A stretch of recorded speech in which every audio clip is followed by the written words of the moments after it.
Yeah, hi, and welcome to HealthierLife.tv. My name's Paul Bursey, and let's get straight into today's subject. I only want to be here about 20 minutes because I want to get back to training. And it is, how can I improve my prostate health?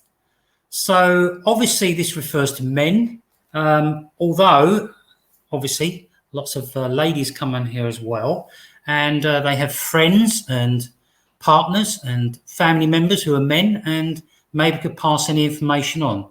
Now, it's not something you see spoken about very, very often, but I thought I'd have a crack at it anyway.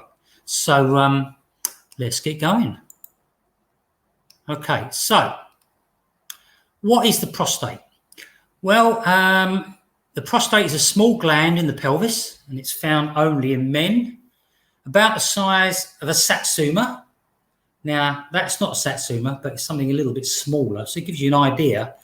And it's located between the penis and the bladder and surrounds the urethra. Urethra. I can't even say it. Anyway, now the main function of the prostate is to produce the thick white fluid that creates semen when mixed with the sperm, which is produced by the testicles. So that's got the technical bit out of the way. Okay. That's the first bit. So has anyone ever had any prostate problems? Now, it normally happens for people over 50. So the symptoms, let's talk about the symptoms of prostate cancer. Let's get that out of the way, because that's what we're trying to avoid, really. They don't usually appear until the prostate is large enough to affect the tube that carries the urine from the bladder, and that's out of the penis.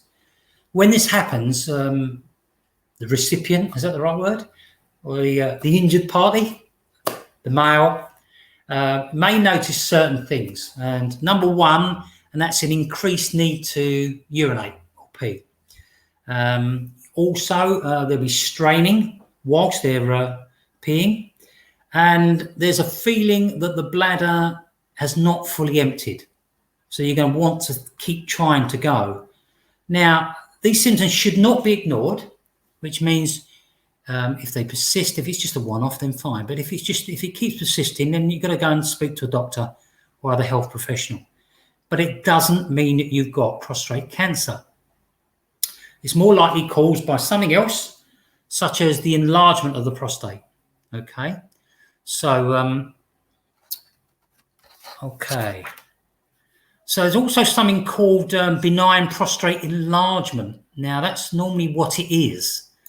And it's called BPE. It's a medical term. And basically, again, it's common in over 50s. I've had a little bit of it, and but it's not cancer and it's not serious. It's not a serious threat to health. Okay. Many worry about it, but there is an increased risk of developing prostate cancer, but not necessarily in this case. So again, discuss it with a health professional. It's always the best to go. Now, who's most at risk? What men? Men of Afro-Caribbean or African descent. Less common in Asian men, but it's reasonable within, obviously, people from the Western, the white British and people like that. Okay. Also, men whose father or brother have been affected by prostate cancer are at very slightly increased risk themselves. So, and also recent research also suggests that obesity can increase your risk of prostate cancer. Okay, so, okay. In some men, symptoms are mild and they do not need treatment. In others, it can be troublesome and severe. It depends. Again, use the doctor. Always use the professional. Okay. All I am is I've done my research and I'm just giving you what the research says. So, the causes of prostate cancer, and why does prostate cancer happen? The causes are largely unknown, would you believe? And I expected to get some answers, and but they are not, as I say, they're unknown. All the tests used to help diagnose the condition had benefits and risks that your doctor would discuss with you. And it said there's no single test for prostate cancer in itself. Now, they can give you blood tests. They can give you the physical exam, which I'm sure is interesting, a digital rectum examination. If they give you PSA testing, which I think is blood, as far as I know. Now, this may help detect the prostate cancer. And if they think it's worthy enough, then they'll ask you to do an MRI scan, or they might do a biopsy. So, there's lots of things they can do. If you do get it, then it can be surgically removed, or it can be killed with radiotherapy. So, not brilliant, but as I say, it can be dealt with quite happily. Now, men over 50 can ask for a PSA test in the UK, and they can ask for the test from their GP, but they're not routinely offered it, so you have to ask. Okay. Results can be unreliable for the PSA test, and the PSA test is not specific to prostate cancer. Again, they're looking for indications.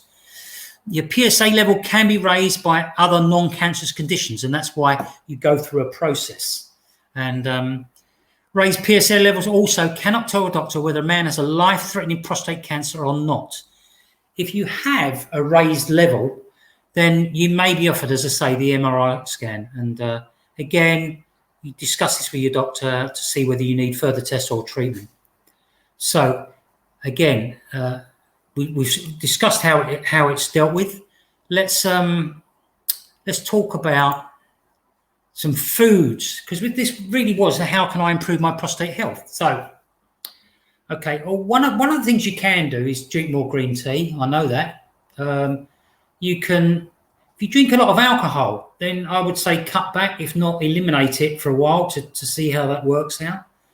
And but the foods you eat can have an absolutely huge impact on your health, including the healthier prostate. So again, it's very, very important. So I just want to say hi to a couple of people. Sean Carter, it says, could you explain clarifications of the prostate seen in x-rays? No, I can't, okay, because I don't get to see the x-rays. I've never had the x-rays, so I can't really tell you. But they will tell by the x-ray whether you've got an enlarged prostate. I can tell you that. And then you would need to confirm the cancer. You'd probably need to have a biopsy. Again, you'd need to discuss that with a doctor. Brian, hi Brian, how are you? He's asking me where I'm live from.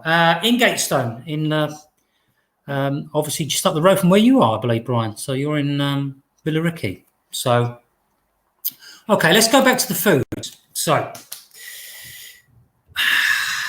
now let's talk about some friendly foods that can help. Right, that's all I can say. I mean, I'm not a health professional, so what the information I've given is done through research with the right people, through doctors and things like that. So, but you need some dietary changes. And I think, to be fair, as you get older, you should be looking to make dietary changes because when we're young, we get away with so much. We cheat, we eat loads of candy or sweets. We probably drink too much. So, but anyway, let's talk about some foods. And one of the big ones is obviously tomatoes. And they contain powerful antioxidants called lycopene, and it helps prevent prostate cancer as well as reducing tumor growth if you have one. So, but again, these are, I've always eaten tomatoes, so maybe that's a good thing.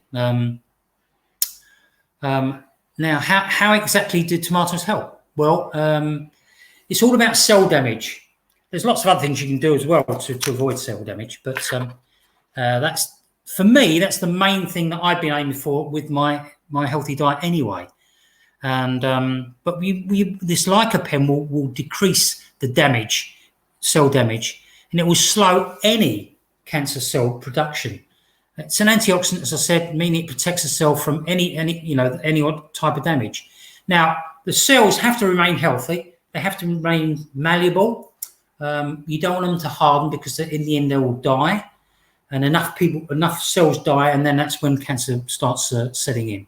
So again, what you want is to be able the nutrients to be able to go into cell, and the rubbish to be ejected out.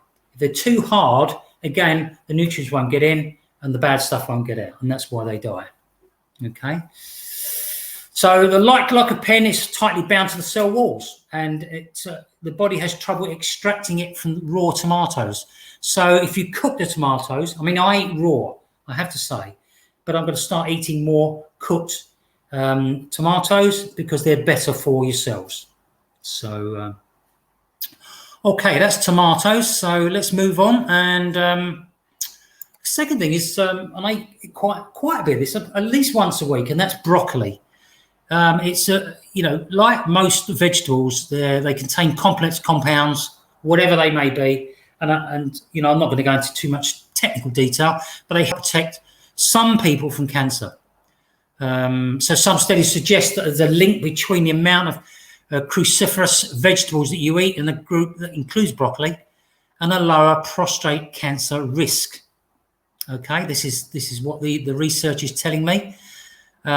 And it says even the research says the reasons why are still unclear, but it's something to do with phytochemicals. So, okay, let's move on. Broccoli's a great one. Green tea, I mentioned it earlier, didn't I? Green tea. And I've read some research that says green tea's not much better than black tea. But, people it seems to be one of the in things, doesn't it, when people talk about getting healthy. But people have been using green tea for thousands of years. And there's thousands of studies that have been carried out on the effects of cancer. Evidence suggests that special compounds in the green tea may reduce the risk of prostate cancer. Okay, so there are xanthan derivatives and all things like that in the green tea, but I'm not going to go into that because it's not very helpful to do that. So now, has anybody had prostate cancer who's on the call? That'd be interesting to speak to anyone, find out how they suffered and what they did to get over it. And it's the biggest, I know in the UK it's the biggest cancer for men. There's about 40,000 people a year get it. So that's a lot of people. So I hope I got those figures right, but I'm sure I read 40,000. So, okay, so green tea's great. Then we move on to legumes and soybeans.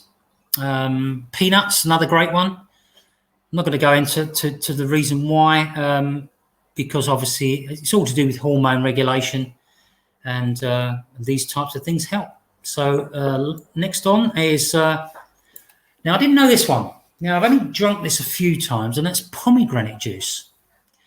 And they're likening it to red wine and green tea because they're rich in antioxidants. But a great one. I'm going to maybe start incorporating that in my diet. And I remember, before I really improved my diet, I was having slight problems. I was waking up during the night and having to go to the loo. Still happens maybe one night a week, but it was happening on 5 nights a week at one stage. And so I'm getting on a bit. So maybe that's what I've got. Again, I've got that to look forward to again. So I don't know. But, okay, what's one of the last ones? And that is fish. Now, we all know fish is good for most things, isn't it? So they talk about polyunsaturated fats. So we're talking about olive oil, and that's obviously one of the safest fats there is. There are essential fatty acids in omega-3s and omega-6s to be found in a good diet. Now, again, you've got to get the omega-3s and the omega-6s as level as possible. I think the World Health Organization probably says about 5 to 1. but I've got mine under 3-to-1, the actual balance between omega-6 and omega-3. So again, this helps the cells. That's another thing to stay healthy. The traditional Western diet has a lot of omega-6 fatty acids in, but not many omega-3s. So you've got to be veered more towards a Mediterranean diet. That's the suggestions. Again, review studies report that while there may be a link between omega-3 acids and prostate cancer, more research is needed, especially trials, proper trials rather than with animals and things like that. So again, the good, people, when they talk about fish, the fish we're talking about are pelagic fish and, salmon, herring, what one was we talking about? Herring, mackerel, sardines, trout, things like that.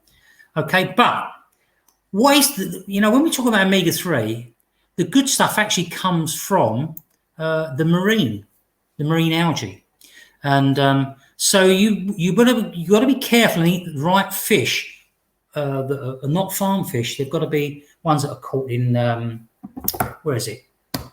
Just trying to think in America, up where it's very, very cold. I just can't think of it. And obviously in the Arctic and places in Norway, places where you're not going to get very much metals and things like that. They're going to poison you. So make sure you really, really choose your fish really well. Look, the bottom line is foods that may contain compounds that can keep you from prostate cancer and reduce the risk of the prostate cancer taking a hold. But the biggest thing for me is really paying attention to your body. Your body will tell you most of the time when something's not quite right. Don't ignore it. Don't put your head in the sand. Go and speak to someone. And if you don't really want to go to a doctor straight away, talk to someone that you trust. Speak to your partner, speak to family members, speak to a very good friend, If you've got a friend who's a doctor, go and talk to them unofficially first and see what they've got to say. But I suspect that the doctor, your GP or your own personal doctor is not going to be far behind.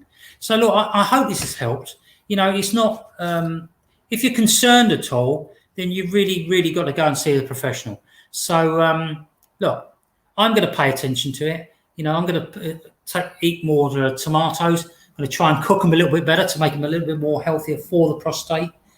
And we'll go from there. I'll be very, very interested on people's thoughts on this. And, it's very, very important. Very, very important that we get it right because you only get one life and one body. So, I'm getting here. Brian's telling me 48,500 per year. So I was only 500 out that suffer from prostate cancer. So it's important for us men. It's important for any women listening to get their men to pay attention and let's stay nice and healthy. Now, if you found this useful, it's a new subject to me. So I had to think about something as I was saying. I've got some notes here as well, but stay healthy. If you found it useful, please share this or pass a link on to someone that may think it were worth watching. If you like it, please like this page, like the actual video itself, make some comments. If you've got anything negative to say, please, I take everything into account. I don't know, I'm just the same as you are. I've just done a bit of research. And look, stay healthy, have a great day, and that's all I've got time for today. So cheers, till the next time.